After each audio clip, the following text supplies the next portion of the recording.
Yeah, this game is pretty good. I could ask you why you've up with Velvet. I've got a debt to repay.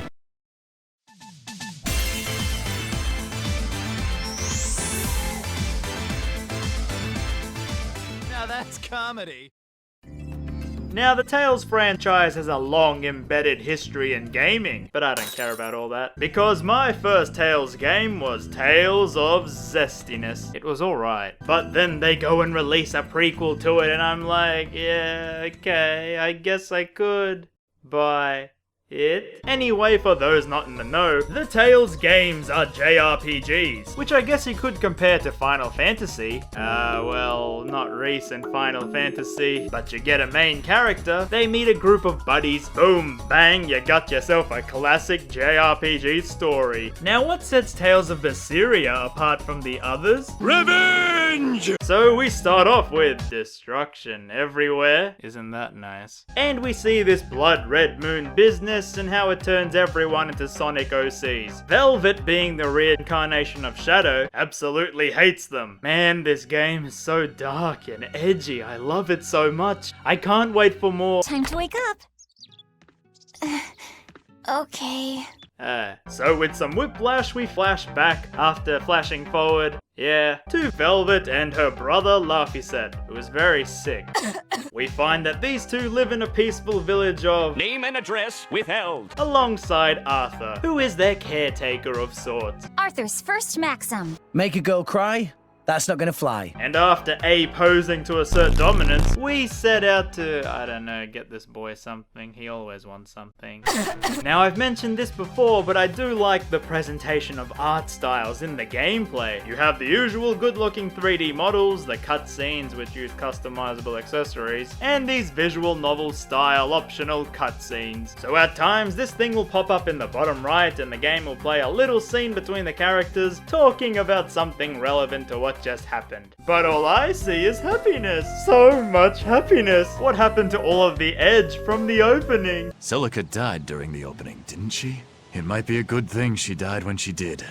So wandering the city, you learn that the big furry event earlier was a horrible day in history as it turned people into demons, and that Velvet's sister was killed during this, so now the town fortifies itself against future monster attacks. Anyway, we set out to hunt some boars for their meat, and by hunt I don't mean we tracked them and used weapons, I mean she literally punches and kicks them. Hey, as long as it works, I guess. Arthur comes in and is like, Why is it you think that birds fly? because they have wings, you dum-dum! So we use the punched up boars to sell for money to buy some medicine for our sick little brother. Look at you, lady breadwinner. If you were a boy, I think I'd be in love. Good thing I'm a girl. Oh, that won't be a problem, Velvet. I like the way you talk. If I were a boy, I think I'd be in love. So amidst all the flirting, Darn right. Velvet spies a comb that she wants to use to fix her hair. And why am I mentioning this tiny little detail you would think to forget in a 40-hour JRPG? Oh, no reason. Anyway, we go home to our sick boy brother. So from all of this opening, you see that Velvet loves her dear brother so much and will do anything to help him. And we see this in practice the next morning, which is the anniversary of the Scarlet Knight, by the way. He's missing, and Velvet frantically searches for him. She then finds him near these ruins, and after some scolding, they are both attacked by a demon. But Velvet somehow wakes up back in her room, and Laphicet is there giving her a present, which was that comb from earlier. And just as suddenly she wakes up again to find out it's now the Scarlet Knight. And you guessed it, everyone in town has been turned into demons. Well, I don't know if you could have guessed that. Why are you running? Yay, it's you, Arthur, and Laphicet. Thank goodness I found you. Everyone seems to be turning into demons, and wait, what are you doing?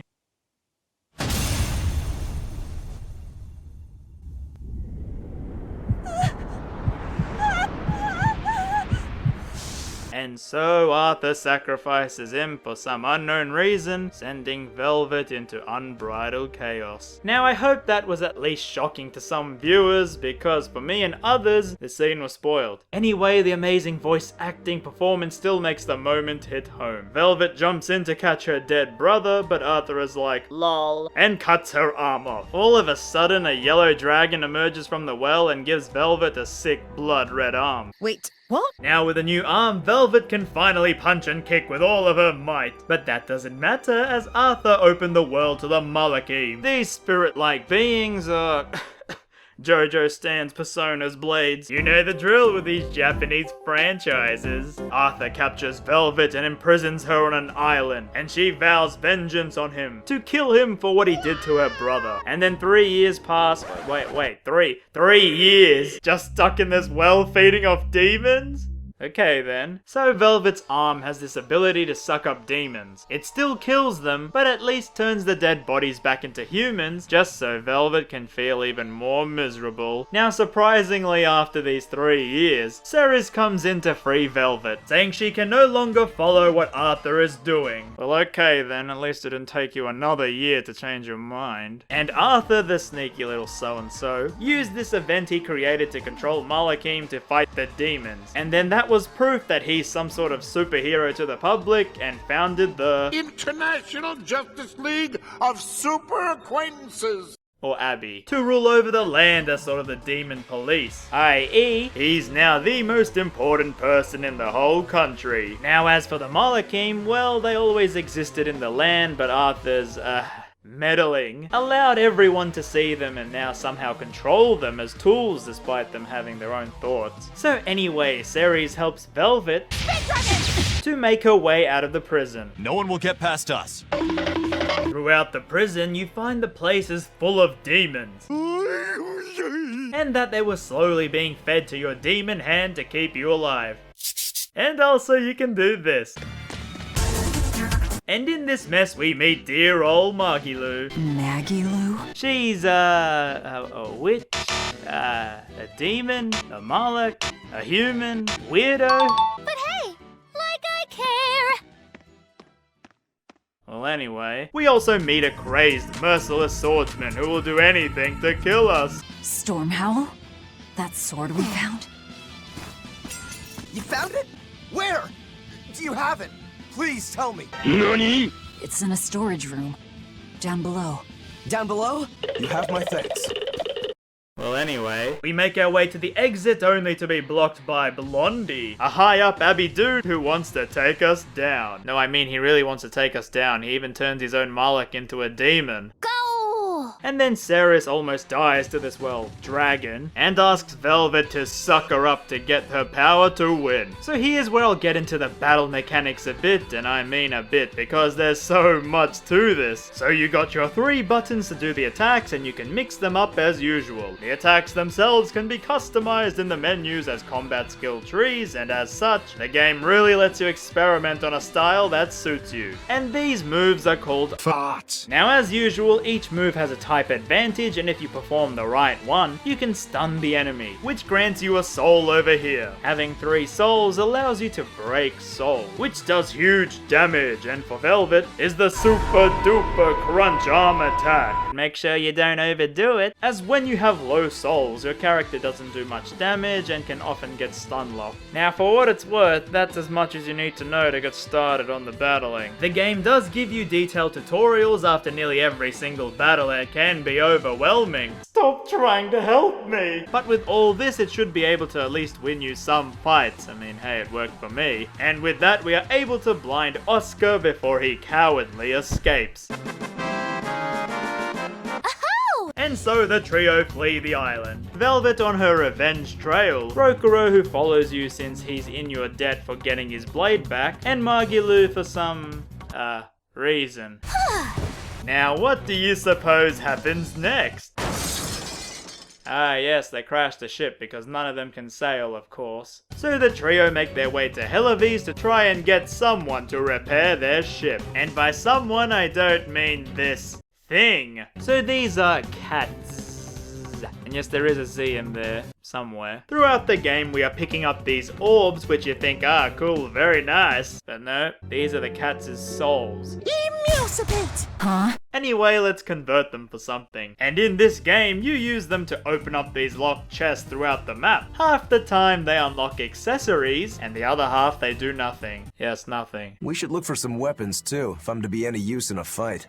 You're still wearing one. Nope. So after sneaking our way through an explosives warehouse, we arrive in the shipping town, which is a lot more cold than usual. Aren't you cold dressed like that? Nope. This here is Teresa, the Abbey rep at this place and also Oscar's brother. Let's say there's a little bit of a royal closeness, so to speak. Teresa, my love.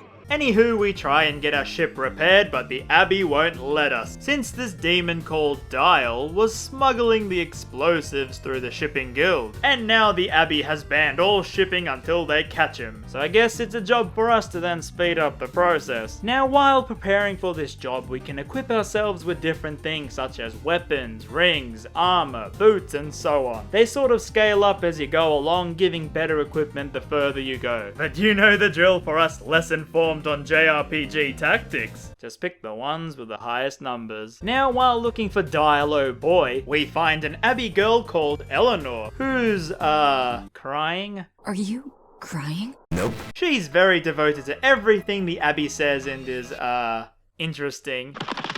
So we run into a cave, the home of all good monsters. Now these are sort of the dungeons in the game, where you find monsters out in the wild and attacking them gives you an advantage in battle and so on. The dungeons, however, are vast and offer multiple pathways, and I do recommend exploring them as they often hold treasure chests and such if you explore every nook and cranny. Speaking of crannies, here's Dial. And after honestly an easy fight, Velvet forms a deal with him. Dial here says he was betrayed by the guild, who did the smuggling themselves and used him as a scapegoat. So she cuts off his tail and says, I'll help you get your revenge on them if you sail the ship for us. And yeah, sure, an edgelord, a samurai, and a witch can't sail a ship, but oh boy and howdy, a lizard man sure can. And while all this is happening, Magilou betrays us for a bit, and I mean, I don't even know why. No one knows what's going on in there. She, after some torture, tells Teresa that we are that escaped demon who attacked her brother. Sometimes even I wonder why we let her stick around. She doesn't even fight in battle. Anyway, we barge right in, beat up some people, and blow up the place.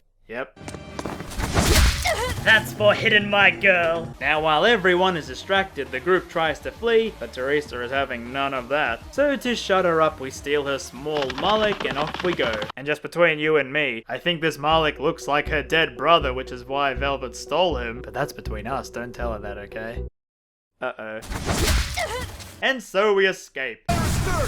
Pirates! Or not. Yes, pirates exist in this world, led by the wonderful Eisen. He's best boy, by the way. He makes a deal with us because there's this huge gate made by the Abbey that's blocking pirate business, and he'll help us go through if we take it down. And yeah, I guess we can do that, not like we had more pressing matters anyway. But first, I finally realized at this point that I actually bought some DLC in the summer sale when I got this game. And boy, that's a lot of outfits. So the cool thing about these games is that the accessories show up in all the cutscenes, and you can customize them to your heart's content. Now I mean, you can shrink, expand them, recolor, and rotate them.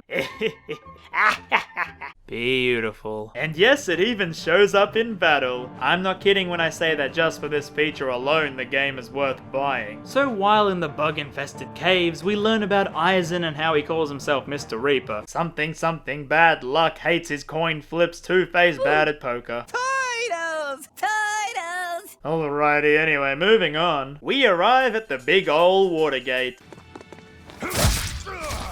And through some trials and tribulations, we make it to the top to fight that boss from Mario. But he is no match for our vengeance, and we jump off and break our legs. I mean, safely land on the ship without any scars. Anyway, Velvet gives this Malik a name, and it's Laphicet. Yep, she named him after her dead brother. Oh boy, this is sure gonna cause some problems later down the line. And this is where the game opens up a bit more since, well, we got a ship piloted by a lizard without a tail. We can now send out scout ships to get us items, do these challenge mini-games like punch a balloon, play a card game. This is so confusing!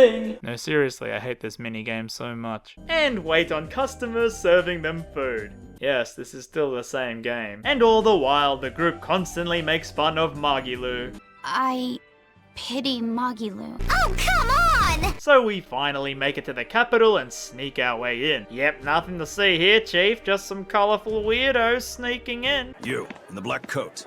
Show me your documentation. Huh? Don't worry, mate. We're just a band of, circus freaks. Act like a dove.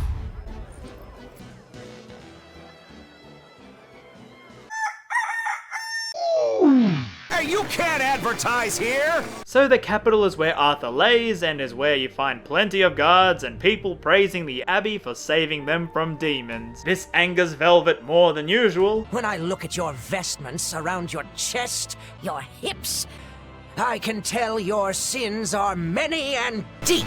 Say that again. And she steamrolls ahead to a parade where she finds that man who ruined her entire world. Surprisingly, the group still agrees to help you kill the literal most important dude in the whole country, many for their own reasons. And Magilou, well, she leaves us to find her traitor. Yes, a traitor. We will get to that, don't you worry. But as you do when you have an oppressive force in a country, you get underground rebels. And of course, it's a granny who runs the place. Don't worry, she's nowhere near as weird as the last two old people on this channel. From her, we learn that the church here has been financing the Abbey and vice versa, and that pretty much all the law enforcement here is corrupt. But to get the rebels help, we must do pointless lengthening of plot that all JRPGs do. So we do that. No. No. No. No. But during this, we meet the crybaby The crybaby. and battle with her. Surprisingly, her Malik is this thing, He's adorable. and more surprisingly, this thing was Magilou's Malik before it abandoned her for Eleanor. Yes, this is the traitor she was searching for the whole time. This. So after Eleanor runs off, we please the granny. She tells us of a secret tunnel that sneaks right into the head palace of the Abbey, and that is where we should go next, to take down a priest who is at the head of this drug operation. It's called Nectar. No, not that Nectar. And is used to help suppress the common people, just in case you needed some more motivation against the heads of this place. So down we go. All right, onward and inward. Everyone but Magilou, tread carefully. Ouch. And after a long underground segment, we finally make it in to kill the priest dude. But oh no, it's the crybaby. The crybaby. Stop right there, criminal scum! And in that chaos, this thing gets knocked into Magilou's path, who then forcibly turns him back onto her side. And what does that even all mean? Well, it means she can fight now. Yay! Oh, and by the way, you can change up the party to who you control. So in battle you have 4 at once, but if your party exceeds that number, you have them as a substitute, which you can then call in for a combo attack. I would say I love this system in Berseria with the party members, but in the older games, you actually had all the party members visible when you ran around the area. I actually really didn't like their decision to somehow limit it to only one main character in the open world. I can see you now. Oh well, we knock out the crybaby, and we are about to kill the priest when... Ah, great, another lizard. The first one drives a ship and then this one is a drug lord. And I'm really getting sick and tired of all this lizard misrepresentation. Anyway, he runs off and we gotta find him. Oh no, wait, it's a giant griffin. And it likes to eat lizards. He turns back into a dead priest. Eleanor is shocked to learn that her trustworthy Abby has been lying to her all this time, since they told everyone that demons can't turn back. She's then too weak to stop us, and we leave with more questions than answers. I will say that at this point, the game starts to get so intriguing, at least compared to Zestiness. While that game's story meandered here and there, at least here you have a revenge plot told well, with the gradual build up to the final clash. Oh, but if you can't wait to see what happens at the end, why not watch the live action movie instead?